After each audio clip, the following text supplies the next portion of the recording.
할렐루야. 저를 따라 같이 한번 고백해 보시겠습니다. 잘 따라갑시다. 잘 따라갑시다.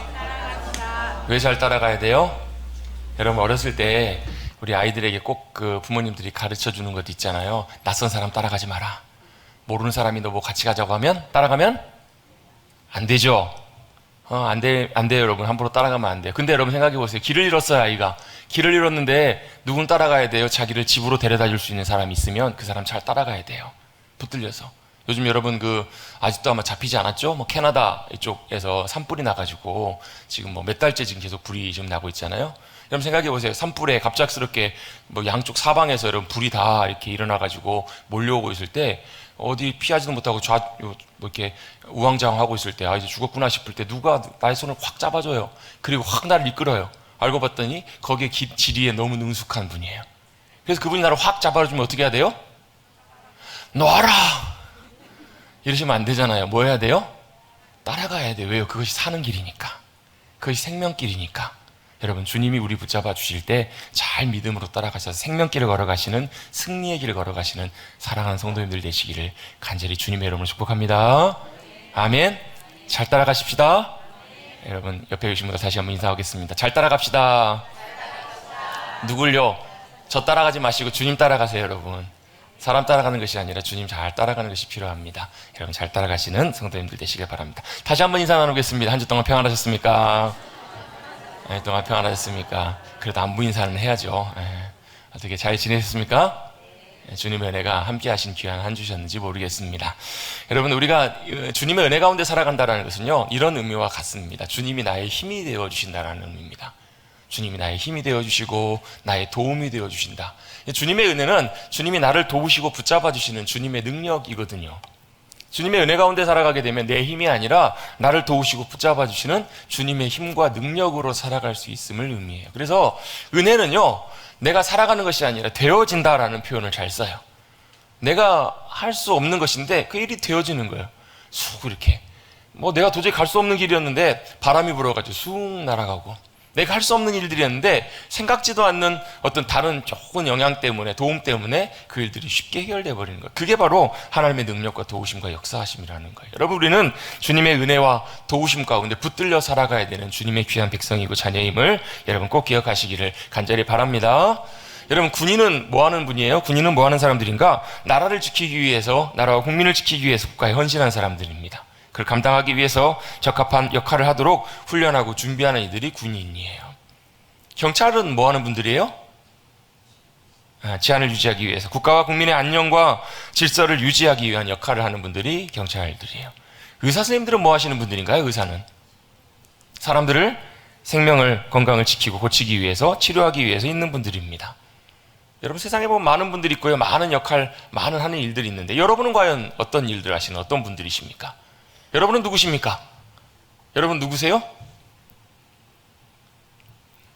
꿀 드셨습니까? 누군지 잘 모르세요? 여러분이 누구신지? 내가 누군지 잘 모르겠다 하면 손 들어 보십시오. 난 누군지 내가 잘 모르겠다. 도대체 나는 내가 누군지도 모르겠다. 뭐 하는 사람인지 모르겠다. 여러분 집에서 여러분 가정일을 돌보시는 분이면 주부십니다. 직장 다니시는 분은 직장인이십니다. 그렇죠? 아이들을 가르치시는 분이라면 선생님이세요. 근데 여러분, 이런 많은 여러 가지 역할과 여러 가지 신분과 자기의 해가야 되는 많은 일들이 있지만 여러분, 우리가 꼭 하나 분명히 기억해야 되는, 나는 누구인가? 이 질문에 대해서 답할 수 있는 중요한 대답이 하나 있습니다. 같이 저를 따라서 한번 대답해 보실까요? 나는 그리스도인입니다. 나는 그리스도인입니다. 여러분, 이 대답, 여러분 이 질문에 대해서 이렇게 꼭 대답할 수 있는 여러분이 되시기를 간절히 바랍니다. 왜냐하면 이 대답은 굉장히 중요한 대답이기 때문에 그렇습니다. 우리가 분명히 기억해야 될 사실, 우리는 주님 안에서 그리스도인이라는 사실입니다. 여러분, 다시 한번 여쭤보겠습니다. 그리스도인이 과연 그럼 뭔가요? 누굴 보고 그리스도인이라고 하나요? 여러분, 방금 그리스도인입니다라고 저를 따라 대답하셨잖아요. 뭐 때문에? 내가 뭐고 때문에? 그리스도인이 뭐기 때문에 내가 그리스도인입니다라고 대답을 하셨어요? 아니, 목사님이 하라고 하셨으니까 했죠. 여러분, 뭐가 그리스도인인가요? 누가 그리스도인인가요? 그리스도인은요, 간단하게 정리해보면 이렇습니다. 그리스도를 내 안에 모시고 주님이 내 안에 계시는 사람. 뭐가요? 주님이, 그리스도가 내 안에 계시는 사람이 바로 그리스도인입니다. 또 한 가지 조금 더 덧붙여보자면 그리스도가 주님이 내 삶의 주님이 되시는, 주님이 내 삶의 주인 되시는 삶이 바로 인생이 바로 그리스도인입니다. 여러분, 교회 다니는 교인이라고 다 그리스도인은 아닙니다. 종교가 기독교라고 종교인이라고 내가 그리스도인이 되는 것은 아닙니다. 그리스도께서 내 안에 계시고 주님이 바로 내 삶의 주님이 되시는, 주인 되시는 삶을 살아가는 삶, 그 삶이 바로 그리스도인인 것입니다. 근데 여러분, 왜 우리가 아까 내가 그리스도인입니다, 내가 그리스도인임을 알고 기억하고 그리스도인으로 살아야 되는가? 왜 내가 그리스도인이 돼야 되는가? 여러분, 중요한 몇 가지 이유가 있습니다. 내가 그리스도인이 돼야 되는 것, 내가 그리스도인으로 살아가야 되는 중요한 이유는 바로 우리가 살아가는 인생은 눈에 보이는 삶, 눈에 보이는 것이 전부가 아니기 때문에 그렇습니다. 실상요, 우리는 눈에 보이는 것을 보고 살아가요. 여러분, 우리 많은 일상, 눈 뜨면 뭐부터 살아가요? 눈 뜨면 핸드폰 보고, 눈 뜨면 어떻게 해요? 준비해가지고 출근하고 학교 가고, 눈 뜨면 뭐예요? 많은 일들을 하며 살아갑니다. 그건 다 뭐예요? 눈에 보이는 일들이에요. 열심히 공부합니다. 왜요? 좋은 학교 가기 위해서. 열심히 공부합니다. 좋은 직장 가기 위해서. 또 열심히 내 삶을 살아가기 위해서. 그 모든 삶의 목적과 방향은 눈에 보이는 것들을 위해서 살아가는 삶이에요. 맞나요? 물론 여러분, 눈에 보이지 않는 것들도 있습니다. 이런 거, 사랑, 또 뭐예요? 권력, 힘, 이런 거 여러분, 이건 눈에 보이지 않아요. 돈, 여러분, 돈 눈에 보여요? 안 보여요?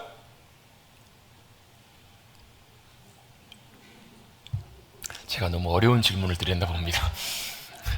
제가 지갑에서 돈을 꺼내서 보내드려야 되나요? 아이고, 제 사무실에 지갑을 두고 왔네요. 여러분, 돈이 눈에 보여요? 안 보여요? 보이는데 안 보여요. 왜요? 돈은요, 그냥 보이는 액면 그대로의 그 지폐, 그것만 의미하는 것이 아니라 돈이 갖고 있는 돈의 그 속성 있잖아요, 여러분. 돈이 갖고 있는 그냥 여러분 눈에 보이지 않아요. 그래서 뭐예요? 그걸 사람들은 열심히 추구하고 따라가는 것들이에요. 그런데 그 모든 것들이 다 눈에 보이는 것에 포함이 되거든요. 사실 보면요, 눈에 안 보이지만 눈에 보여요. 그게 다 눈에 보이는 것에 포함이 돼요. 그게 무슨 말이냐면, 눈에 보이는 것들은요, 영원하지 않아요. 눈에 보이는 것들은 있지만 있다가 없어져요. 눈에 보이는 것들은 내가 있는 것 같지만, 갖고 있는 것 같지만 실상 그것이 영원하지 않는단 말이에요. 마치 여러분, 모래 쥐면, 물 손에 쥐면 싹 빠져나가 버린 것처럼 결국 그건 사라져 버리고 없어져 버릴 것들, 그것이 바로 눈에 보이는 것들이라고요. 대부분 우리의 인생이 많은 경우에 거의 우리 눈에 보이는 것들을 보고 그것을 구하면서 살아가는 인생을 살아간다는 거예요. 그런데 정말 중요한 것이 있습니다. 진짜 중요한 것은요, 눈에 보이는 것이 아니라 눈에 보이지 않는 것이 중요해요. 눈에 보이지 않는 것, 눈에 보이지 않는 하나님, 눈에 보이지 않는 하나님의 역사하심, 눈에 보이지 않는 영원한 주님의 생명, 주님의 다스리심, 주님의 함께하심, 주님의 권세와 능력, 이런 것들이 여러분 눈에 보이지 않는 것들인데요, 그것이 여러분 우리 인생에 너무너무 중요하다는 거예요. 왜요? 이건 없어지지 않아요. 사실 여러분, 여러분 우리 갖고 있는 소유, 재산, 여러분 그거요, 우리 인생에 죽음을 맞이하면 그거 다 내 것 아니에요. 다 없어져요. 내 것인 것 같았는데, 내 것이었는데 다 하루아침에 없어져요. 내 것이었는데, 여러분 그 사람이 죽으면요, 내가 갖고 있었던 소유의 재산, 자동차, 그 귀한 것들이 다 내 것이 아니라고요. 여러분, 전 좀 엉뚱하지만 가끔 그런 생각 가끔 한 번씩 할 때가 있거든요. 갑작스럽게 주님 부르셔서 갑작스럽게 인생 떠나야 되면 어떻게 할까? 그래서 정리하고 준비를 해놨어야 되는 거 아닌가? 그런 것 있잖아요. 사무실도 정리해놓고, 여러분 많이 여러 가지 준비해놓고 그렇게 해야 되지 않을까? 왜요? 언제 우리 주님이 우리를 부르실지 몰라요. 주님 부르시고 나면 그것이 다 내 것이 아니에요. 내가 어떻게 하고 싶어도 할 수 없는 것이 바로 우리의 인생이기 때문에 그렇습니다. 눈에 보이지 않는 것들이 사실 너무너무 중요해요. 특별히 여러분, 우리의 인생이 마쳤을 때, 우리의 인생이 끝났을 때, 여러분 그 이후의 삶을 책임질 수 있는 분은 바로 보이지 않으시는 주님이시기 때문에 그래요. 여러분, 영원하지 않는 것들은, 눈에 보이는 것들은 사라집니다. 없어집니다. 그러나 눈에 보이지 않는 것, 그 영원하신 하나님, 그 하나님으로부터 나오는 귀한 것들은 영원히 없어지지 않습니다. 또 여러분, 우리가 믿음으로 그리스도인으로 살아야 되는 중요한 이유는, 여러분 영원하신 하나님, 그분 안에 거하기 위해서, 영원한 주님이 주신 귀한 것들을 누리기 위해서 그리스도인으로 살아야 되고요. 또 그리스도인으로 살아야 되는 중요한 이유가 있는데, 바로 주님께서 우리의 삶에 해결할 수 없는 많은 문제들, 모든 문제들을 다 해결해 주실 수 있는 분이 바로 주님이시기 때문에 그래요. 여러분 여러분들을 만나보면 각자가 다 다른 삶을 살아가세요. 현실이 다르고 모습이 다르고 상황이 다 달라요. 그렇기 때문에 그래서 여러분 본인이 겪고 있는 문제나 어려움들이 다 달라요. 예전에 신방을 가보면요, 그걸 많이 느껴요. 처음에 가서 이렇게 대화하고 얘기하고 이러다 보면요, 우리 가정에 혹시 기도가 필요한 여러 가지 문제들이나 어려움들 없으세요? 그러면 목사님 괜찮아요. 아무 문제 없어요. 괜찮아요. 근데요, 아무 문제가 없는 게 아니더라고요. 속으면 안 되겠더라고요. 얘기하다 보면 좀 깊은 속에 있는 얘기를 하다 보면요, 어느 누구도 예외 없이 마음 깊은 곳에 속에 문제와 어려움이 없는 분들이 없으시더라고요. 왜? 우리의 인생 자체가, 삶 자체가 여러 가지 해결할 수 없는 많은 문제들, 만나는 많은 여러 가지 현실과 문제들을 여러분 만나면서 살아가는 인생이기 때문에 그래요. 그런 많은 문제들과 수없이 많은 어려움들이 우리 인생에 가득해요.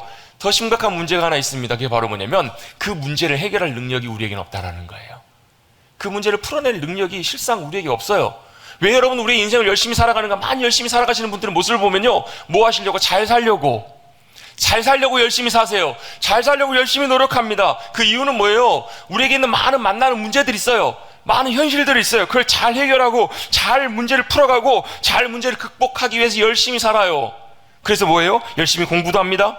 열심히 능력도 쌓습니다. 열심히 많은 준비들을 해요. 재산도 많이 모읍니다. 많은 여러 가지 준비들을 해요. 인맥도 쌓고요. 또 여러 가지 많은 준비들을 해요. 그 뭐 하려고요?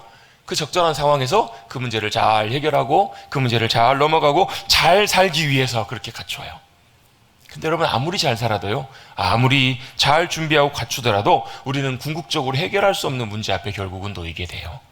다른 문제 다 떠나서요, 한 가지 문제, 죽음의 문제를 우리는 해결할 수가 없어요.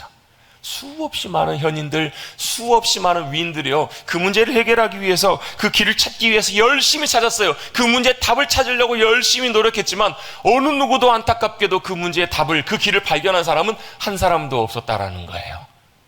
그 문제를 해결하시기 위해서 바로 그 문제의 답을 아시는, 우리의 인생의 답이 되시는 주님이 저와 여러분 가운데 찾아와 주신 줄로 믿습니다. 주님이 우리의 문제를 해결하시기 위해서 이 땅에 오셨고, 가장 중요한 문제를 해결하셨어요. 죽음과 사망의 문제, 그 이후의 모든 문제를 주님께서 해결하시고 우리에게 영원한 생명을 주님께서 허락해 주신 줄로 믿습니다. 같이 저를 따라 고백하고 있습니다. 주님이 내 인생의, 내 삶의 답이 되십니다. 목사님 무슨 말씀을 그렇게 하세요? 내 인생에 지금 각자 문제들이 있는데, 관계 때문에 또 여러 가지 문제 때문에 다 문제가 있는데 무슨 예수님이 우리의 답이 되신다고 하세요? 라고 하실지도 모르겠어요. 그런데요, 여러분, 그 주님 안에서, 그 주님 만나고 그 주님이 우리의 참된 진리와 길이 되신다는 것을 알고 경험하면 그 말이 무슨 말인지 여러분 아시게 될 거예요. 여러분, 그래서 우리는 그리스도인으로 살아가기 때문에 여러분 그리스도인 되셔야 돼요. 그리스도인이 뭐라고요? 그리스도께서 내 안에 계신 사람, 그 사람은요 반드시 무슨 과정을 거치는가? 주님을 만나는 과정을 거쳐요. 주님을 만난 사람들이에요.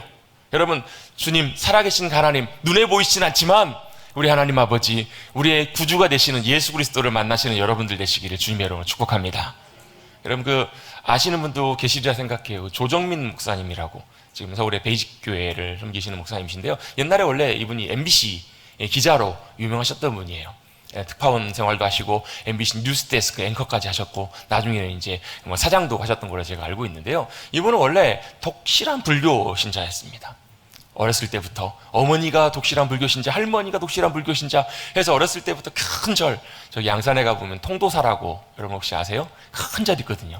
그 절에 정말 열심히 다니고, 어렸을 때부터 이 목사님도 불심이 워낙 신실해가지고 워낙 열심히 있어서 중고등학교 때, 저도 이제 어렸을 때 학교 다닐 때 두발 자유 세대가 아니었기 때문에 머리를 이제 스포츠 머리를 다 깎고 학교를 다녔거든요. 이 목사님이 이왕 머리 깎은 김에 절에 들어가서 중이나 돼야 되겠다 해가지고 머리 빡빡 깎은 김에 그냥 고등학교 때 이렇게 절에 들어가서 몇 달 동안 지내다가 또 오신 분이에요. 그 스님이 마침 그때 제가천사라 그러나요? 제가천사 혹시 들어보셨는지 모르겠어요. 너는 집에 가서 너의 삶의 자리에서 불도가 되라 이렇게 하고 내려보내서 내려왔지, 안 그랬었으면 그분이 스님이 됐을지도 모르는 그런 열심히 있는 분이셨다는 거예요. 근데 그분이 결혼을 하시게 됐는데 결혼할 아내분이 이제 모태신앙이셨던 거예요. 교인이셨던 거예요. 그리스도인이셨던 거예요. 그래서 결혼할 때 약속을 하는데 무슨 약속을 했을까요? 결혼하고 교회 다니기로. 결혼하고 예수 믿고 교회 다니기로 이렇게 약속을 하고 이제 결혼을 이렇게 하시게 됐다는 거예요. 근데 여러분, 사람의 약속은 어때요? 손바닥 뒤집듯이 뒤집을 수도 있잖아요. 목사님이 결혼하고 나서 어때요? 야, 내가 절에 다니는 사람인데 나도 당신한테 절에 가자는 얘기 안 할 테니까 당신도 나한테 교회 가자는 얘기 하지 마. 이러면 쌤쌤이야, 똑같은 거야? 이렇게 이제 선포를 하고 교회를 안 가신 거예요, 전혀. 미국에 와서 이제 특파원 생활을 하실 때도 아내분은 이제 미국에서 또 아이들 데리고 교회를 다니고 한국을 다시 돌아왔는데도 교회를 이제 계속 끊임없이 다니니까 이분이 어때? 뿔이 나신 거예요. 화가 나신 거예요. 그래서 막 화도 내고 뭐하러 교회를 계속 가냐고. 근데 이분은 전혀 아랑곳하지 않고 아내분은 계속 교회를 가시는 거예요, 만류해도. 심지어 어느 날은 새벽 기도회를 이제부터 가시겠다는 거예요. 새벽에. 근데 이 사모님이 이제 저혈압이 있으셔갖고 새벽에 잘 일어나지도 못하는데 새벽에 일어나서 교회를 간다니까 당연히 말리겠죠. 막 말리고 화도 내기도 하고. 근데 마음 한켠에 궁금한 마음이 들더라는 거예요. 도대체 뭐길래, 도대체 왜 교회를 가나? 그런 궁금한 마음이 이렇게 마음속에 드셨다는 거예요. 그렇게 계속 사모님이 이제 아내분이 새벽 기도를 계속 하시는데 이 목사님은 그 당시에 이제 기사 생활하면서 이제 뭐 술 마시는 거 좋아하시고 골프를 그렇게 좋아하셨나 봐요.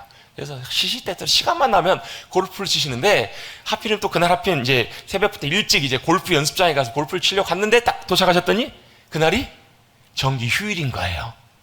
이 골프장이 휴일 딱 문을 닫으니까 그냥 갈까 하다가 마침 그 옆에가 어디였냐면 그 사모님 다니는 교회가, 아내분이 다니는 교회가 있어서 무슨 마음이 들었냐면 새벽마다 이 마누라가, 아내가 교회를 간다고 하는데 진짜 교회를 가는가 안 가는가 확인을 해보고 싶으신 거예요. 그래서 교회를 갔는데 새벽 기도하고 있는데 교회를 가신 거예요. 아니 뒤에 기둥 뒤에 딱 앉았는데 저쪽에 이제 아내분이 예배 드리는 게 보여요. 그래서 뭐 교회는 왔구나 이러고 있는데 설교가 딱 끝나면 새벽 기도 끝나면 어때요? 불을 끄잖아요.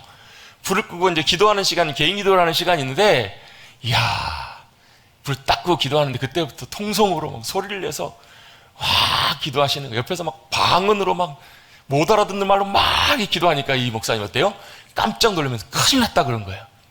마누라가 이상한 데 빠졌다. 이상한 광신도 집단 이단에 빠졌다. 큰일 났다 해가지고 당장 이렇게 그 사모님을 이제 아내분을 끌고 가려고 그러는데 이제 그 즉시는 못하고 끝나고 집에 와가지고 막 화를 내면서 당신 미쳤냐고, 제정신이냐고 막 화를 내면서 지금 도대체 어디를 그런 미친 곳에 갔냐고 막 이렇게 화를 내시는데 사모님이 아무 반응을 안 하시는 거예요. 보통 때 같으면 뭐 이래저래 말을 하고 있을 텐데 이제 아마 이제 나중에 보니까 그런 것 같아요. 그 사모님이, 아내분이 그 목사님을 위해서 영혼 구원의 문제를 놓고 주님 만나도록 계속 기도하셨던 것 같아요. 아무 말 없고 그렇게 계속 기도하시면서 기다리셨던 것 같아요. 그러니까 이제 아무 반응도 안 하니까 안 되겠다 싶어가지고 이 도대체 이상한 이 광신도 집단 이단인 것 같은데 이 교회를, 이분이 기자시잖아요, 밀착 취재를 해봐야 되겠다고 탐사 프로그램처럼 취재를 해가지고 도대체 이 교회가 무슨 문제가 있고 왜 이렇게 지금 도대체 정신 나간 이런 짓들 하는지 잠입 취재를 좀 해봐야 되겠다고. 그래서 그 좋아하는 골프도 잊어버리고 그 다음날부터 이 목사님 어떻게 하셨냐면 새벽마다 아내 몰래 따라가셔서 그 교회를 가시게 된 거예요. 제 발로 이제 교회를 가시게 된 거죠. 그러면서 도대체 뭐 하는 건데 보자, 뭐가 한번 네가 다 한번 낱낱이 한번 다 밝혀보리라. 근데 목사님 설교를 하시는데 다 맞는 말씀만 하시는 거예요. 그렇게 하루가 지나고 이틀이 지나고 3일이 지나고 4일째 되었는데, 4일째 성도들이 같이 찬양을 하잖아요. 찬양을 하는데 그게 이제 아마 539장이었던 것 같아요. 이따 찬양할 너 예수께 조용히 나가 내 마음의 모든 짐을 내려놓고 그 찬양을 하는데요, 자기도 모르게 우식하지도 않았는데 갑자기 눈에서 뭐 이상하게 떨어지는 거예요. 눈에서 갑자기 눈물이 뚝뚝 몇 방울 떨어져서 화들짝 놀래가지고 자신도 모르게 앉은 것처럼 눈물을 이렇게 딱 손으로 딱 닦았는데 눈물을 닦으니까 이게 더 주체할 수 없을 만큼 이게 눈에서 왈칵 눈물이 확 쏟아지는 거예요. 자기도 왜 그런지도 모르겠다는 거죠. 왜 그런지도 모르겠는데 아무튼 눈물이 왈칵 쏟아지더라는 거예요. 근데 희한하게 그 모습을 저 멀리 앉아 계시던 그 아내분이, 사모님이 싹 모습을 보시는 거예요. 그 모습을 보면서 너무너무 감격해가면서 울면서 이게 감사하면서 기도하는, 나중에 그 얘기를 하시더라는 거예요. 이제 그 모습을 보고 이렇게 나중에 집에 돌아와서 한 2, 3일인가 있다가 사모님이 오늘 좀 빨리 들어올 수 있냐고 가봤더니 누가 기다리고 계시냐면 아마 이제 부목사님이신 것 같아요. 목사님이 기다리고 계시는 거예요. 선생님, 저에게 5분만, 더도 말고 5분만 저에게 시간을 주십시오. 금방 끝납니다. 그랬더니 이 목사님도 이제 잠입 취재하러 들어가셨으니까 목적을 성취를 해야 되니까 도대체 무슨 소리를 하나 들어봐야지 하는데 저를 한번 따라해 보시겠습니까? 하는데 첫 마디가 뭐였냐면 나는 죄인입니다, 이거예요. 복음을 이분 전하신 거예요. 5분 동안 나는 죄인입니다. 근데 뭔가 이상한데 그래도 하기로 했으니까 나는 죄인입니다. 그리고 마지막에 뭘로 끝났을까요? 아멘으로 끝난 거예요. 얼떨결에 그냥 자기도 이렇게 고백을 한 거예요. 아멘. 그런데요, 그 순간에 무슨 생각이 뇌리를 싹 스치냐면, 옛날에 여러분 우리 1945년도에 8월 9일날 히로시마 나가사키에 이제 핵폭탄이 떨어지고 이제 일왕이 그 미주리오에 가가지고 메가드정권 앞에서 뭘 해요? 항복 도장을 찍잖아요. 그 도장을 딱 찍잖아요. 항복입니다. 딱 도장을 찍었잖아요. 그게 딱 생각이 나는 거예요. 내가 아멘 하는 순간 내 의지와 상관없이 내가 나도 모르겠지만 하나님 앞에 내가 항복 도장을 찍었다라는 그런 마음이 확 드는 거예요. 불싸 싶은 거예요. 내가 항복했구나. 내가 그런 생각이 딱 드니까 망연자실을 한 거예요. 얼떨결에 그냥 뭐 한 거예요? 항복 도장을 내가 꽝 찍은 거예요. 정말 그때부터 멍하게 있다가 그런 마음이 들더라는 거예요. 기왕 이렇게 된 거, 내가 한번 자세하게 한번 실체가 뭔지 한번 알아보자 하면서 그때부터 성경을 읽으신 거예요. 1년 동안 5번이나 성경을 집중해서 읽고, 또 쉬운 성경을 가져가 읽고, 여러 번 성경을 읽으면서 뭐 특별한 어떤 신비한 이런 경험은 아닌데, 성경을 통해서 누굴 만나냐면 주님을 만나신 거예요. 성경을 통해서 주님을 만나시고, 그리고 나서 이 목사님이 하시는 고백이 이거예요. 기독교가 만약에 종교였다면 나는 그대로 불교를 믿고 불교를 나의 종교로 여기고 불교도로 살았을 거라고. 그런데 기독교는 종교가 아니라 살아계신 하나님과의 만남이더라는 거예요. 여러분, 우리 기독교는요, 종교가 아니에요. 여러분, 교회 다니는 것은요, 여러분 종교 생활하기 위해서 교회 다니는 것이 아니에요. 뭘요? 무엇을 위해서? 나를 사랑하시고 나를 붙드시고 나를 구원하시고 나를 하나님의 자녀 삼으셔서 함께하기를 원하시는 그 하나님을 만나는 것, 그 주님을 만나는 것이 여러분 우리의 신앙인 줄로 믿습니다. 그것이 바로 우리의 신앙생활의 목적이에요. 그것이 바로 믿음이에요. 믿음의 눈으로 보았더니 누가 보여요? 여러분, 하나님 눈에 안 보이시잖아요. 근데 눈에 안 보이는데 뭘 믿으래요, 여러분? 안 그래요, 여러분? 아니, 뭐가 보여야 믿죠, 여러분? 아, 그래요, 안 그래요? 그런 분들 참 많으세요. 보여주면 믿겠다고. 그렇잖아요, 여러분. 아, 뭐가 보여야 믿지. 안 보이는데 도대체 뭘 믿으래요? 근데 여러분, 보여요. 뭘로 보이냐면요, 믿음의 눈으로 보기 시작하면 보이더라고요. 믿음의 눈으로 보이면요, 보이는 것이 있어요. 누가 보여요? 아, 하나님 살아계신 분이시구나. 예수님이 어떤 분이시구나. 이게 여러분 보이기 시작해요. 여러분, 안 보이니까 못 믿지만 믿음이라는 안경을 쓰고 보기 시작하면 보이는 거예요. 저도 여러분 아직 젊지만 눈 때문에 많이 불편해요. 글씨가 잘 안 보여요. 성경을 읽다가 보면요, 때때로 실수할 때가 많아요. 어른어른 보이기 시작해요. 잘 안 보여요. 근데 선명하게 안경을 보고 초점이 잘 맞으면 보이기 시작해요. 믿음은 바로 그런 거예요. 믿음은 보이지 않는 하나님, 그분을 인식하기 시작하는 거예요. 보이진 않지만 그분이 나와 함께하고 계신 것들이 보이기 시작해요. 여러분, 그런 물질이 있거든요. 특수 형광물질이라는 게 있어요. 그래서 그걸 발라놓으면 눈에 안 보여요. 근데요, 그 자외선 나오는 그 변등으로 딱 비춰보면 그게 보여요. 여러분, 혹시 보신 적 있는지 모르겠어요. 싹 비치면 아무것도 없는 것 같은데 그걸 싹 비치면 거기에 묻어있는 게 딱 그 빛에 의해서 딱 반사가 돼요. 보여요. 그래서 지자체들에서 한동안 그런 것들을 많이 했어요. 그 배관 있잖아요. 도시가스 배관 같은 거. 그걸 타고 손님들이 많이 찾아와요. 아시죠, 여러분? 손님들. 정문으로 오는 손님 말고 뒷문으로 오시는 손님들 있잖아요. 그분들이 많이 이제 배관을 타고 왔다 갔다 막 높은 데까지 올라가니까 그 배관에다가 형광물질을 발라놓은 거예요. 그럼 어떻게, 신고를 받고 경찰이 출동하면 그걸 비추면 저 멀리 있어도 다 보인다는 거예요. 심지어는 그 닦아도 빨아도 잘 안 지워진대요, 그게. 그러니까 그걸 다 발라놓고 거기다 뭐라고 써 있는 거예요? 써놓는 거예요? 이 지역에다가 형광물질이 발라져 있습니다. 이걸 표지판을 딱 써놨더니 그 도둑 손님들이 엄두를 못 내는 거예요. 바로 잘못하면 들킬 수 있으니까, 보이니까. 실제 눈에는 안 보이지만 그걸 비춰보면 보이는 거예요. 그래서 심지어는 성남 같은 경우는요, 범죄율이 그걸 바르고 나서 그걸 안내하고 나서 90% 이상이 범죄율이 줄었다고 합니다. 저도 그걸 깜짝 놀랐어요. 눈에 안 보이는 것 같지만 실제로 발라지고 이렇게 보이게 되면 드러나니까. 여러분 보세요. 그 밤에 아무것도 안 보여요. 아무것도 안 보이는데 군인들이나 작전 수행하는 사람들이 보면 야간 투시경이라고 쓰잖아요. 적외선으로 보기 시작하면 보이는 게 보여요. 아, 저게 사람 있구나, 저게 뭐가 있구나, 이게 보이는 거예요. 안 보이지만 보여요. 그게 뭐라고요? 믿음의 눈으로 보기 시작하면 보이지 않는 우리 하나님, 그분이 살아계시고 그분이 어떤 분이신지가 보이게 되는 거예요. 여러분, 살아계신 하나님, 우리를 구원하시고 우리를 사랑하시고 우리를 붙잡아 주시는 우리 구주 예수 그리스도, 그분을 믿음 안에서 바라보시고 믿음 안에서 발견하시고 그분을 만나시는 저와 여러분 되시기를 주님의 이름으로 축복합니다. 이게 바로 우리가 믿는 신앙생활, 믿음의 삶입니다. 그것이 바로 뭐라고요? 그것이 바로 그리스도인이에요. 그래서 여러분, 우리 심령 속에 그런 사모함들이 있어야 돼요. 주님 만나기를 원해요. 주님도 알기를 원해요. 주님도 찾아와 주세요. 그래서 예수님 뭐라고 말씀하세요? 구하라, 두드리라, 찾으라. 우리는 이 말씀을요, 우리 입장에서 우리 마음대로 해석을 해요. 그래서 뭐예요? 하나님, 돈을 구합니다. 하나님, 내 인생의 성공을 찾습니다. 근데요, 주님이 그 말씀에 대한 의미를 분명하게 설명을 해주세요. 누가복음에 보면요, 구하라, 찾으라, 두드리라. 구하면 주실 것이요, 찾으면 찾을 것이요, 두드리면 열릴 것이다. 근데 그리고 나서 맨 뒤에 뭐라고 말씀하시냐면, 구하는 이에게 성령을 주시지 않겠느냐라고 말씀하세요. 뭘 구하라는 말이에요? 하나님 그분을 보기를. 뭘 찾으라는 말이에요? 하나님 그분의 살아계심과 함께 하심을 발견하고 만나기를.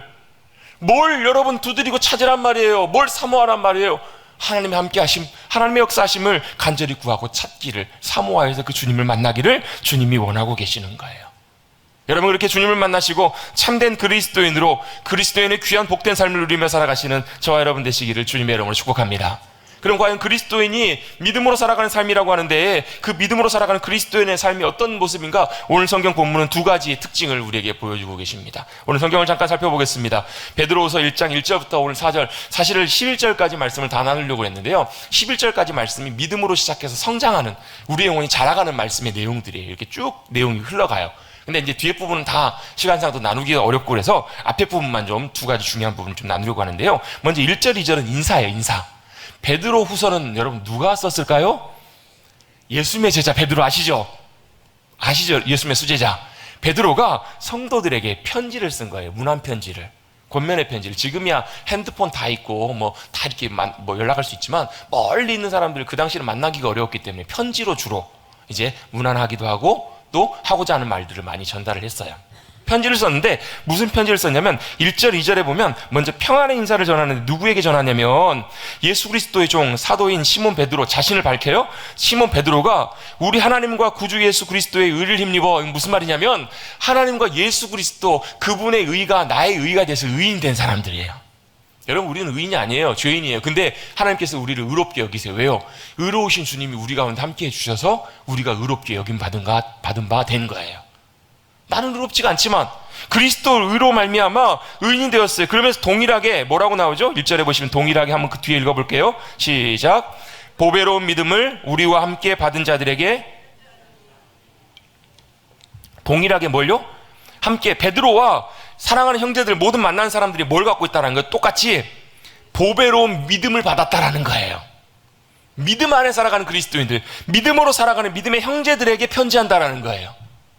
여러분 우리도 믿음 안에서는 그리스도인 줄로 믿습니다.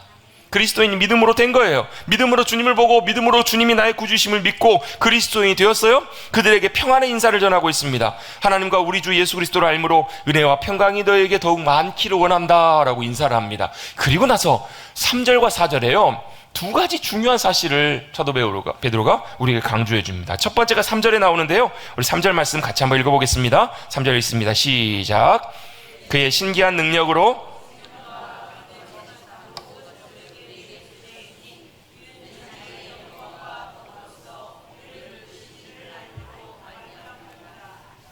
아멘. 첫 번째가 뭐가 나오냐면 같이 한번 고백해 보겠습니다. 그의 신기한 능력으로. 여러분 그리스도인의 삶의 특징, 그리스도인의 삶의 속성, 중요한 첫 번째는 뭐냐면 그의 신기한 능력으로 살아가는 사람들이 그리스도인들입니다. 여기서 여러분 신기하다라는 말이, 여러분 우리 보면 신기하면 뭐예요? 신기하면 막 마술사가 나와가지고 막 신기한 마술을 보이면 와 신기하다. 그리고 여러분 뭐 뭔가 놀라운 걸 보면 야 신기하다 이렇게 생각하기 쉽잖아요. 근데 여러분 이 원문은 신기하다는 말이 무슨 말을 쓰냐면 데이오스라는 말을 사용하고 있어요. 이 데이오스라는 말은 데오스라는 말에서 나온 이제 소유격인데요. 데오스는 하나님이란 말이에요. 하나님, 신. 그러면 이 하나님의 소유격이니까 하나님의 의의가 되겠죠. 하나님의 능력으로 라는 말이 되는 거예요. 쉽게 표현해 보면 하나님의 신적인 능력으로, 하나님의 능력으로 살아가는 삶이 바로 누구냐? 바로 그리스도인이라는 거예요. 그럼 제가 두 가지를 말씀드린다고 했잖아요. 첫 번째는 뭐냐면 3절에 나와 있는 그의 신기한 능력으로, 하나님의 능력으로 살아가는 삶이 그리스도인이다. 두 번째, 이따가 다시 한번 정리를 하겠지만 두 번째는 4절에 나오는데요, 4절 맨 뒷부분에 보시면 신성한 성품에 참여하는 자가 되게 하려 하셨느니라 라고 말씀이 나와요. 그리스도인은 뭐 하는 사람들인가? 그리스도인은 누구냐면 신성한 성품에 참여하도록 부름받은 존재가 그리스도인이래요. 여기서 뭐가 나와요? 신성한 성품이에요. 여기서 신성한이란 단어가 무슨 뜻이냐면 이 신성한도 신기한이란 단어와 원문의 단어가 똑같은 단어를 써요. 데이오스라는 말을 써요. 그러면 자 보세요. 첫 번째는 뭐예요? 신성한 능력, 신기한 능력으로는 하나님의 능력으로. 자, 두 번째로 신성한 성품에 참여하는 자. 이 신성한이라는 말이 데이오스 같은 말이란 말했어요. 무슨 말이에요? 하나님의 성품에 참여하는 자. 이게 그리스도인이라고요. 아멘? 제가 사실은 일부 예배 때 이제 설교를 하는데요, 이 뒷부분을 정리해가지고 다 나누는데요, 생각보다 이게 시간이 굉장히 많이 가더라고요. 그래서 2부 예배 때는 이 부분을 좀 짧게 간단하게만 정리를 하려고요. 여러분 두 가지만 꼭 기억하십시다. 그리스도인은 뭐 하는 사람인가? 하나님의 능력으로 살아가는 삶, 또 하나님의 성품에 참여하는 삶. 그 말은 무슨 얘기예요? 하나님의 성품으로 살아가기를 원하는 자들, 하나님의 성품을 닮아가는 자, 그들이 바로 그리스도인들이라는 거예요. 먼저 첫 번째로 간단하게 좀 나눕니다. 우리는 뭐 하는 사람이에요? 주님의 능력으로 살아가는 존재들이에요. 하나님의 능력으로 살아가는 삶, 하나님의 능력으로 뭘 주셨는가? 하나님이 생명과 경건에 속한 모든 것을 우리에게 다 주셨다고요. 간단하게 말하면 하나님의 생명, 하나님의 거룩하심 가운데 포함되어 있는 모든 것을 다 주셨대요. 뭘로요? 하나님의 능력으로, 하나님의 능력 안에 그게 다 포함이 되어 있는 거예요. 하나님의 생명, 하나님의 경건한 놀라운 거룩함의 진리들, 이 귀한 것들이 다 뭐예요? 하나님의 능력 안에 다 포함되어 있다고요. 그 능력으로 살아가는 삶이 그리스도인이에요. 또 그리스도인은 그 능력으로 살아가는 존재여야만 돼요. 그래서 여러분, 그 플러신학교에 옛날에 교수님이셨던 우리나라 참 귀한 신학자 중에 한 분이 김세은 박사님이라는 분이 계시는데요. 그분이 책에 그런 내용을 썼어요. 영생은, 여러분 한번 여쭤볼게요. 영생이 뭐라고 생각하세요? 여러분, 영생. 영원한 생명이라고 우리 한국말로 풀었을 수 있잖아요. 영생 그러면 우리는 죽은 다음에 계속 오래 살 것, 죽은 다음에 영원히 사는 걸 영생이라고 생각하기 쉬운데, 그것도 맞는데, 여러분 요한복음 7장 17장에서 예수님은 영생을 뭐라고 표현하냐면 하나님과 그의 아들 예수 그리스도를 아는 것이 영생이래요. 영생은 그래서 그냥 죽은 다음에 영원히 사는 것만 뿐만 아니라 하나님을 알고 예수 그리스도를 나의 주님으로 모시고 살아가는 그때부터 뭐가 영원한 생명이, 영원한 삶이 시작이 된다고요.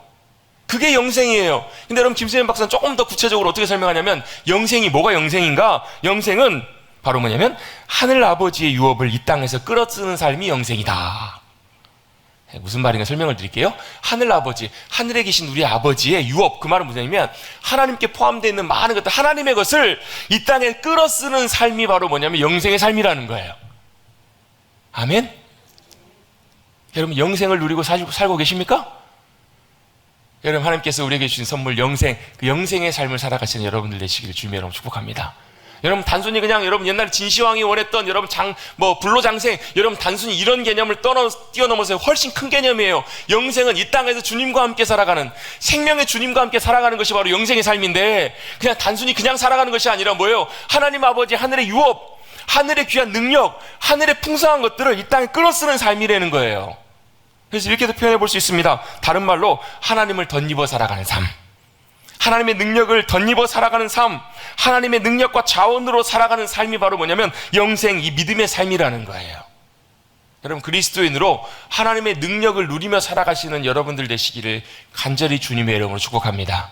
이게 왜 중요하냐면요, 우리가 그리스도인으로 살면서도 이걸 알지만 이렇게 잘 못 살아요. 이걸 알지만 어떻게 사냐면 내 능력으로 살아요. 이걸 알지만 내 지혜로 산다고요. 여러분, 이걸 알면도 불구하고 여러분, 내가 이걸 누리고 살아가지 못해요. 우리 사도 바울이 이렇게 고백해요. 뭐라고 고백하냐면 빌립보서 4장에 보면 내게 능력 주시는 자 안에서 내가 모든 것을 할 수 있으세요? 못하시면서 왜 할 수 있다고 그러세요? 뭐예요? 전제 조건이 붙어요. 뭐예요? 내게 능력 주시는 자 안에서.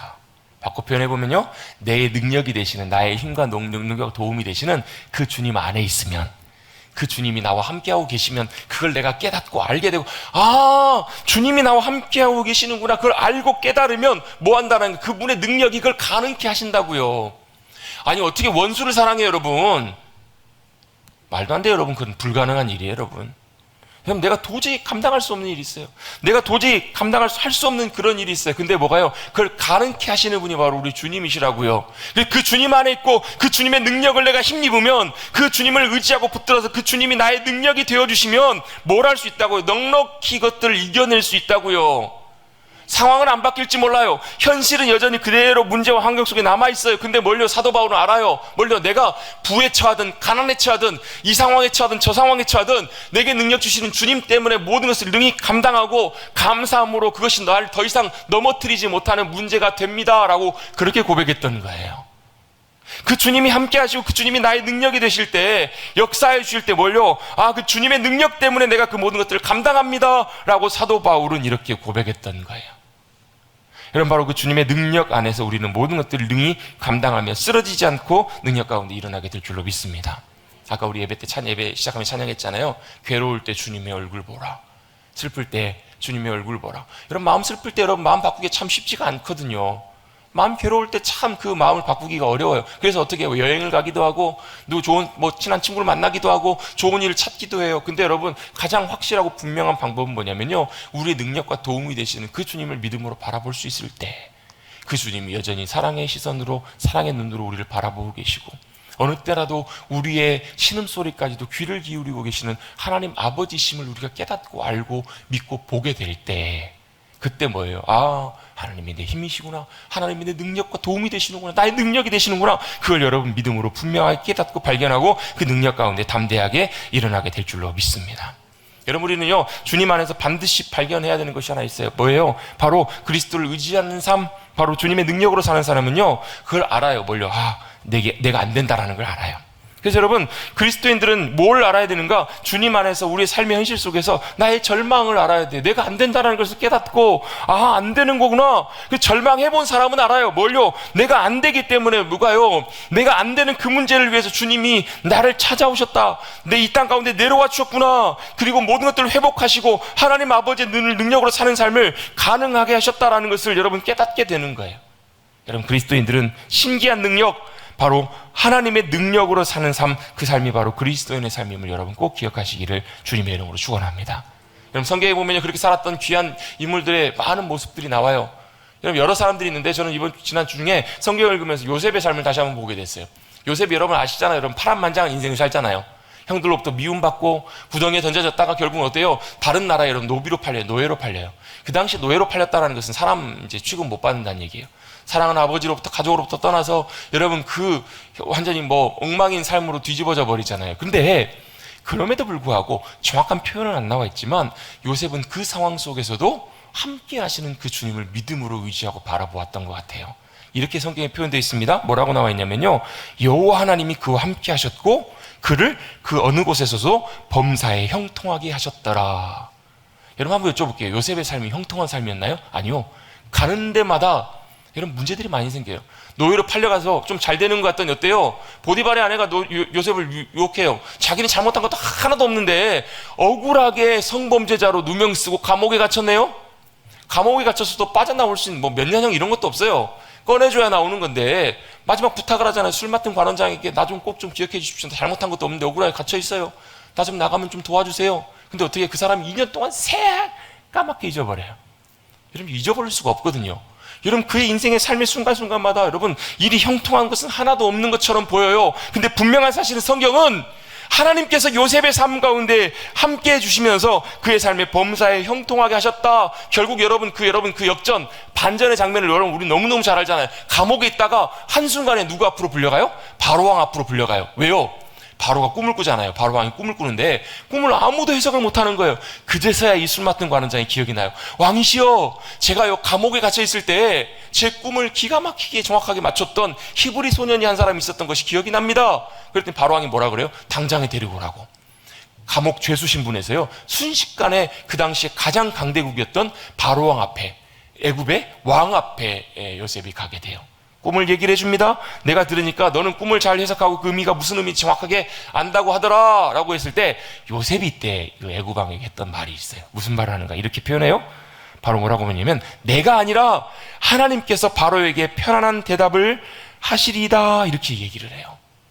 여러분, 만약에 제가 요셉의 입장이었으면 그랬을 수도 있어요. 왕이시 걱정하지 마십시오. 제가 정확한 답을 말씀드리겠습니다 해가지고 얘기하고 자기가 인정받을 수 있었겠죠. 근데 요셉은 분명히 알았어요. 뭐가요? 그 능력과 지혜가 자기의 것이 아니라 함께 하시는 하나님의 것이라는 것을 요셉은 분명히 알고 인정했던 거예요.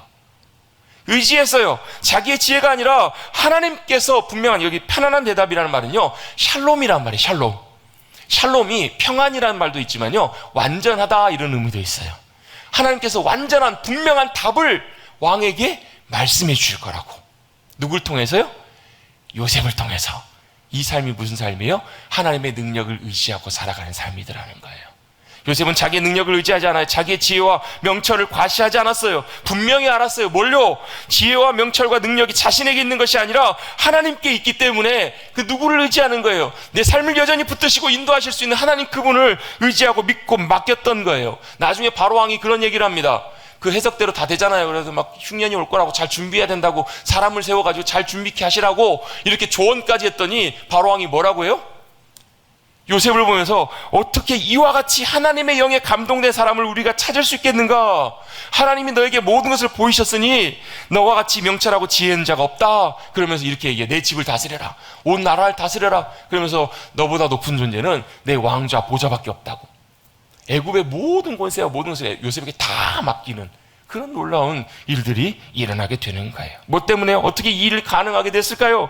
요셉은 뭘 알았어요? 요셉과 함께 하신 하나님, 그리고 그분의 지혜와 능력과 명철과 귀하심이 어떤 것인지를 요셉은 너무나 잘 알았던 거예요.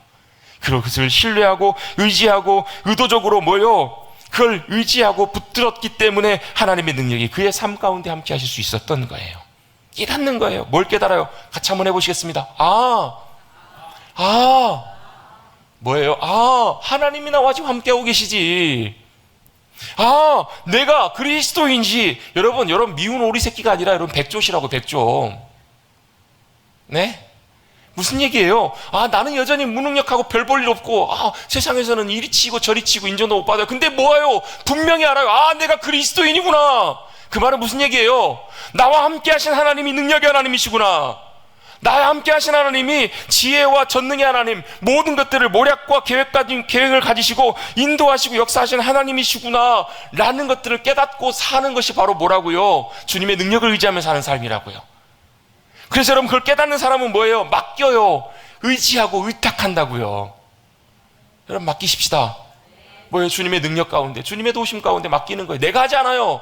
내가 그 문제를 처리하잖아요. 왜요? 내게 능력이 없다는 것을 알기 때문에, 내가 한다고 그것이 온전한 것이 아니라는 것을 너무너무 잘 알기 때문에 그래요. 여러분, 그래서 그리스도인들은 우리의 연약함과 부족함을 하늘의 능력으로, 하나님의 능력과 도우심과 역사하심으로 채우며 살아가는 삶이 바로 그리스도인들이에요. 여러분, 그걸 잘 깨닫고 사시는 저와 여러분 되시기를 주님의 이름으로 축복합니다. 맡기며 사는 거예요. 항복하는 거예요. 자신의 힘과 능력으로 사는 것이 아니라, 여러분, 모르기 때문에 못 맡겨요. 근데 항복하는 거예요. 맡기는 것이 훨씬 유익해요. 제가 지난주에 한번 말씀드린 것처럼, 제가 그 성경학교 때 이렇게 같이 이렇게 하다가 왔다 갔다 하다가 미끄러져가지고 발을 좀 다쳤다고 말씀을 드렸잖아요. 처음에는 그냥 이렇게 피부가 이렇게 까지는 찰과상인 줄 알았어요.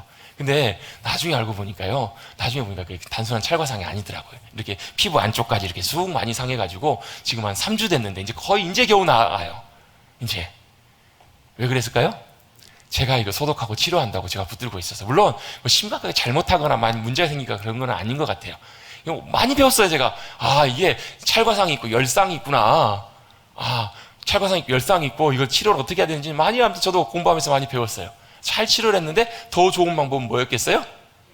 빨리 병원 가서 빨리 치료 받았으면 훨씬 좀 더 수월하게 나았을 거예요. 맡기는 거예요, 전문가에게. 지난주에요, 교회 사무실 그 프린터가 고장이 났네요.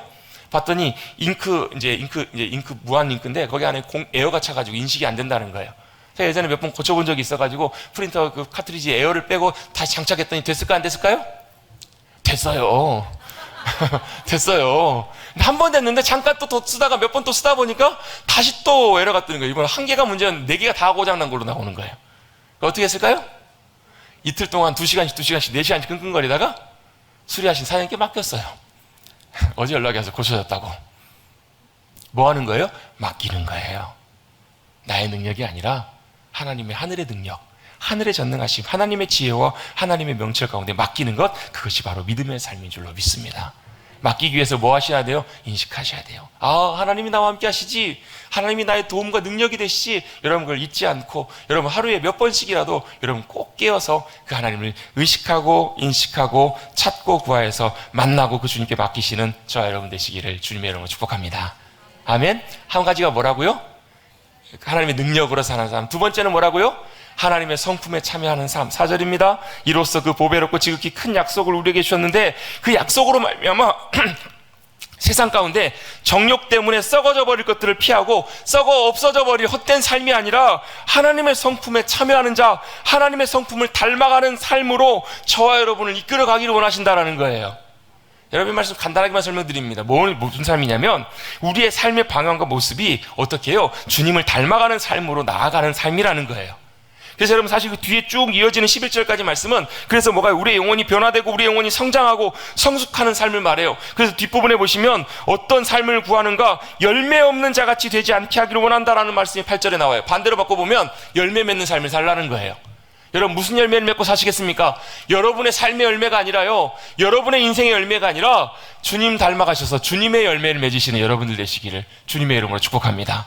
주님의 열매가 무슨 열매예요? 우리 성령의 사람 나누면서 함께 나눴죠. 성령님의 열매 뭐예요? 사랑, 희락, 기쁨, 또 뭐예요? 평강, 또 뭐예요? 인내, 자비, 양선, 충성, 온유, 절제. 이거 말고도 여러분 많이 있어요. 뭐예요? 주님의 귀한 성품들이 저와 여러분의 삶 속에서 나타나고 그 안으로 들어가서 닮아가는 것, 그게 바로 뭐라고요? 신의 성품, 신성한 성품, 바로 하나님의 성품 안으로 들어가는, 닮아가는 복된 그리스도인의 삶이라는 거예요. 여러분 생각해 보세요. 평범했던 사람인데 봤더니 어느 날 봤더니 참 놀라운 게 있어요. 여러분 한 10년 좀 넘었나요? 외국의 그 오디션 프로그램 있잖아요. 경연하는 프로그램에 막 등치도 굉장히 크고 뚱뚱하고 뭐 외모도 별로고 말도 어눌하고 뭐 하는 일도 그냥 핸드폰이나 팔고 있는 직장 다니는 그 그냥 별 볼일 없어 보이는 청년이 나와가지고 그 오디션 프로그램에 나왔네요. 사람들이 기대 전혀 안 해요. 사람들이 전혀 기대도 안 하는데요. 그 청년이 나와서 노래를 부르기 시작하는 거예요. 오페라를 불러요. 오페라 투란도티에 있는 오페라를 부르는데요, 사람들이 듣자마자 깜짝 놀라는 거. 아니 저 사람에게서 어떻게 저렇게 아름다운 노래가 나오나? 아니 저 사람에게서 어떻게 저렇게 멋진 오페라, 저 귀한 것들이 나오나? 깜짝 놀라는 거예요. 여러분 우리가 신의 성품에 참여한다는 것은요, 하나님의 성품을 닮아간다는 것은 이런 거예요. 저와 여러분을 볼 때는 예상되는 것들이 있어요. 저와 여러분의 삶에는 나오는 말이 있고 행동들이 있고 태도가 있어요. 근데 그게요, 어느 날 봤더니 뭐가 나오는 거예요? 거기서 내 모습이 나오는 게 아니라, 내 말과 내 태도가 나오는 것이 아니라 누가요? 주님의 성품이 나오는 거예요. 주님의 모습이 나오고 주님의 귀하신 아름다운 말, 행동, 태도들이 나오기 시작하는 거예요. 그게 뭐예요? 주님 닮아가는 삶이에요. 그게 뭐예요? 주님의 성품에 참여하는 삶이더라는 거예요. 여러분 주님의 성품에 참여하시는, 주님의 성품에 들어가시고 주님 닮아가시는 저와 여러분 되시기를 주님의 이름으로 축복합니다. 이게 여러분 얼마나 귀한지 몰라요. 왜요? 사람들이 깜짝 놀랄 거예요. 요셉처럼. 아니 저 사람이 옛날에는 막 살았던, 옛날에는 진짜 보잘것없는, 옛날에는 진짜 악하게 살았던 사람인데 어느 날 봤더니 그 사람의 말이 달라지네요. 어느 날 봤더니 그 사람의 모습이 달라지네요. 어떻게 해요? 주님 닮아가는 귀한 모습으로. 여러분 우리는 주님 닮아가는 귀한 모습으로 변화되셔서 사람들이 여러분 사람들이 안 주목해도 돼요. 누가 주목하시는? 하나님이 주목하시는, 하나님의 기쁨으로 살아가시는 참된 그리스도인 저와 여러분 우리 모두가 되시기를 간절히 주님의 이름으로 축원합니다. 두 가지 기억하십시다. 오늘 제목 한번 같이 한번 읽어보시겠습니다. 한번 읽어봅니다. 시작. 아멘. 주님의 능력으로, 주님의 성품으로 살아가는 귀한 그리스도인 우리 모두가 되시기를, 그래서 복된 하늘의 영광 누리고 살아가시는, 승리하시는 우리 모두가 되시기를 간절히 바랍니다. 주님 감사합니다. 오늘 가을을 열어가는 9월의 첫째 주일 주님 앞에 나와 예배하게 하시고, 특별히 참된 그리스도인의 삶, 하나님의 능력을 의지하며 살아가며 또 주님의 성품에 참여하고 닮아가는 귀한 삶, 다시 한번 말씀을 통해서 우리 마음속에 되새기고 돌아보게 하심 감사를 드립니다. 우리의 삶 속에 보이시진 않지만 여전히 함께 하시고 역사하시는 그 주님을 믿음의 눈으로 발견하고 바라보고 만나서 그 주님의 능력과 은혜로 승리하며 살아가는, 또 주님의 귀한 성품 닮아가는, 예수님 닮아가는 우리 모두가 될 수 있도록 주님 인도하여 주시옵소서. 우리의 힘과 능력과 도움이 되시는 주님 의지하며 살아가는 우리 되기를 원하오며, 이 모든 말씀 거룩하신 예수님의 이름으로 간절히 기도드리옵나이다. 아멘.